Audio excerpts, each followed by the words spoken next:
Mbashimiye ko munteze amatwi. Rayon Sport imaze iminsi 2 idatwara igikombe, yakabije. Hari ingingo bamwirukane. Ubu no kurya twabiretse n'akazi twakaretse, turi kuguma twifonera Rayon gusa. Ayo ni amagambo atangazwa n'abafana ba Rayon. Abafana ba yayindi yanyagiwe 5 nabo bati tugomba kujya mu matsinda nta kabuza. Twatomboye ikibonobono. Wagira ngo kujya mu matsinda hari aho babigura. APR yatomboye ikipe yo muri Kongo yitwa Aigle du Congo. Abariyo bati ahubwo Romari yanyujije 5 na Aigle du Congo izabihanyuza. Abariyo bati gutekereza kujya mu matsinda kwa APR ni nko gutekereza kunyuza ingamiye mu mwenge w'urushinge cyangwa se kubona imvura izamuka. Naho abarengo ku ruhande rwabo kujya mu matsinda ngo ni nko kunywa amazi cyangwa se kurya akamanyu ka keke.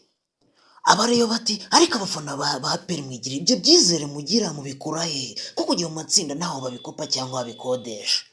Abafana ba Rayon bati kujya mu matsinda kwanyu ni nko gusetsa ifoto, ni nko kuvomerera muri supanete, kuvomera amazi muri supanete cyangwa se gushingirira amashu kuko ni ukwiruhiriza ubusa. Abariyo bati kuri twebwe inzira irafunguye, amarembo arafunguye, uwo gukubisa n'ubundi yagusubira, amatsinda nta yacu nta cyatubuza n'ubundi tuzayasubiramo kuko dufite tatu wacu. Ninjye muzungu muri uru Rwanda uvuga ikinyarwanda nk'uwakivukiyemo. Reka mubwire gukanda subscribe kuri iyi channel ya Rusine Info. Ciao ciao.